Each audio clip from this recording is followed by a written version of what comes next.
Hello and welcome back. This is David from the Personal Finance Squad. We just finished up with the beginning of Chapter 9, consumer loans. And when we speak of consumer loans, we mean amortization.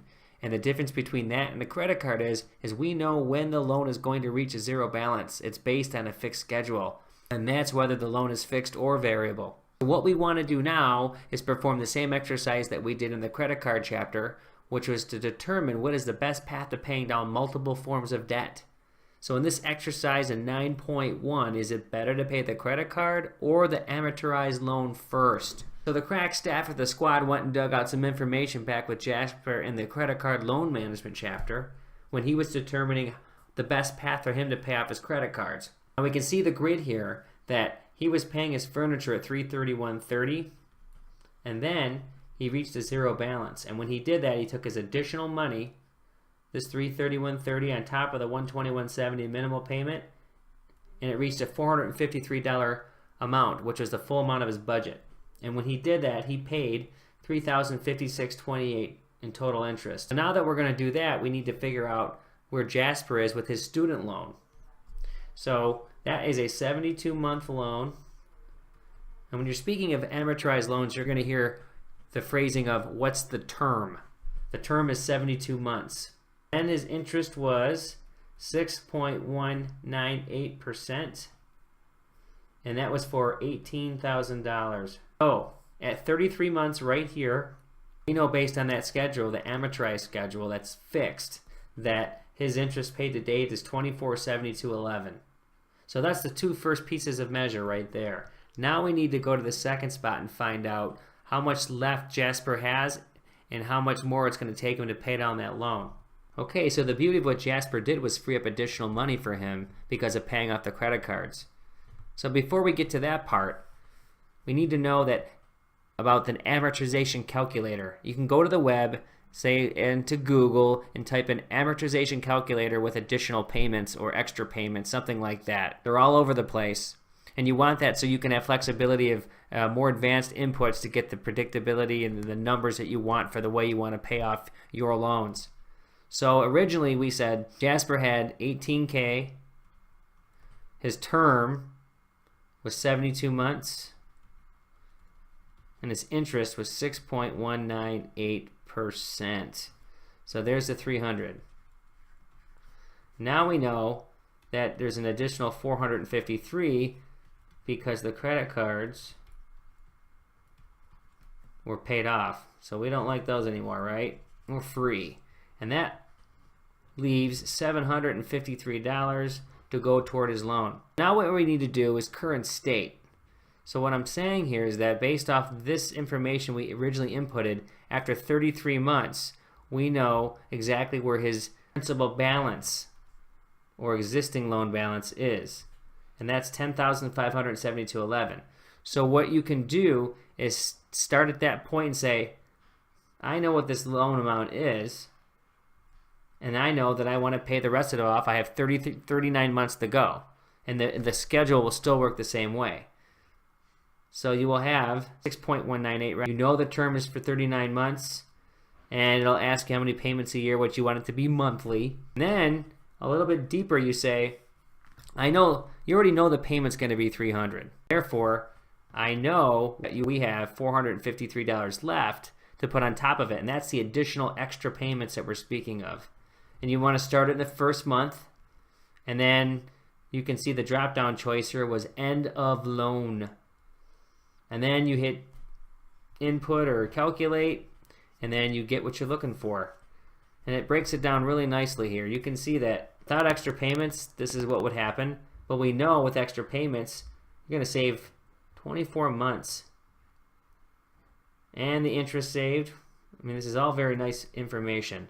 Total interest paid, which is what we're looking for in this exercise at $431.19. But we know that 15 more months will elapse. So it's kind of nice not to only know that the interest you're going to save, but we always think about loans. We're like, oh, I got this many, how much more? I got 2 years left. So knowing that you're going to go in at 39 months and be done in 15 is really good. It's a good feeling. So let's go down a little further and see how the numbers shake out. So we saw the 431.69. We talked about the 24 months, but so we go down to the grid over here and we take our numbers from above and we see that here was the interest was $3,056.28. We had the first student loan wave of 33 months and then the second wave of 15 months because we added the 453 here. And now we can see that the total interest paid is $5,690.08. Okay, so that's our first side of this exercise. Now we need to go down and take the other. That is paying off the student loan first. So we go back to the grid we started with originally, and we can see that this is the credit card we were talking about. This is just for remembering where we were. What we want to do now is start with the same schedule that I wrote up above a little bit, and here's the basic inputs again. 18, 6.198, 72 months, $300 monthly payment, and then 12 payments a year, so once a month. Okay, so now we want to show you here real quick. I was just kind of blowing by it, but you can see right here that we have 153 and 121, right? So if we add that up, that is 274.70. Because what we're doing here is making the minimum payments. So the minimum payment here is 153. We leave it at 153 for the furniture, but for the credit card, instead of 121.70, which really means we were paying 300, we're going to cross that out and we're going to go to the minimum payment for that. So that means we can divert the additional money that was being paid into the student loan, which is this $178.30. So now we go back to the inputs and we see that the extra payment right here, we can put the $178.30 on top until in the same variables of end of loan in the first month, and we can see that this student loan will be paid off in 42 months. And we can see that the total interest paid is $2,066.97. Simplistic, right? It's really nice to be able to hit a button like that. Okay, now we need to run the same exercise. We say, okay, we know that the interest has been figured out for student loan, but now we can take that money, the entire money, and put it all into the credit card. So now we go back up here. We were paying 153 and 121, right? So this was 153. This was 121. But now we have freed up $478.30. So this is really nice. So now, before we apply that money, we also have to understand that after 42 months of the student loan, that here's our balance, but the interest paid to date, it's a pretty sizable $58.29.79. So here's our first measure of this exercise, is the two interest calculations. So now we need to go and get the furniture and the credit card itself paid off. So the card that's charging the most interest needs to get paid first, and that's what we figured out from the past. So that actually is the credit card. So the $121.70 was the minimum payment. So then the $478.30 that was freed up from the student loan was added to that, and it created a monthly payment of $600. So from running the numbers that you don't see here, so you don't have to see the long schedule, it would be paid off in 50 months. And then you can see that the total interest would be $3147.83. So that includes everything, not just the numbers we saw above, for the entire duration of the loan. Okay, so then the same principles we've been doing with the credit cards and the additional payments, this money now gets freed up to $600 because the loan's paid off. And then at that point, in the 50th month, the furniture has a balance of $985.75. So 1 month with $600 already, it's going to knock that out because, again, there was a partial payment.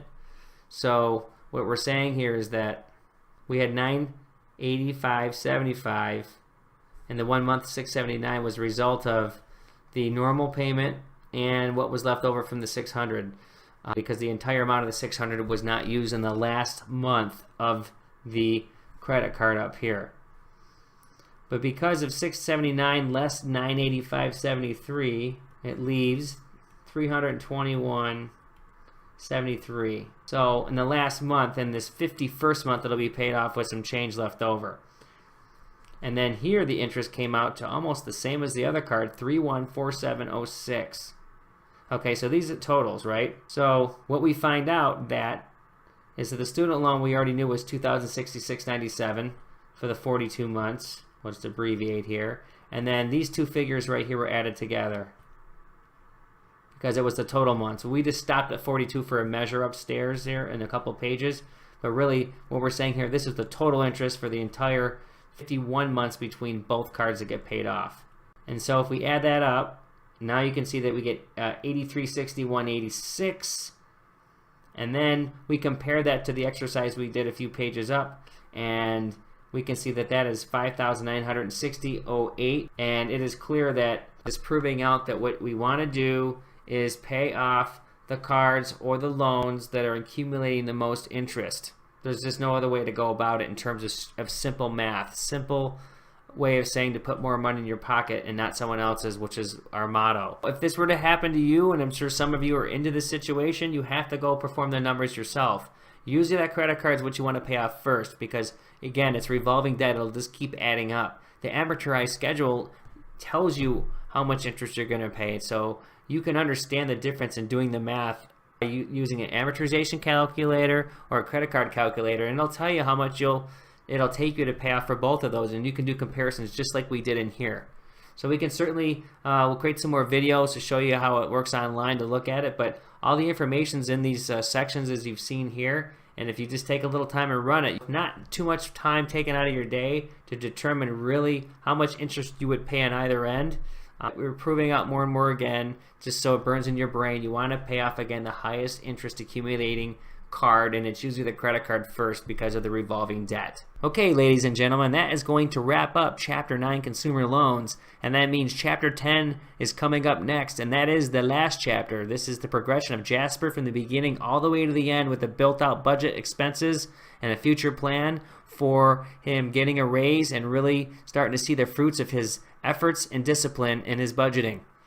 So we will see you there, and we thank you for joining.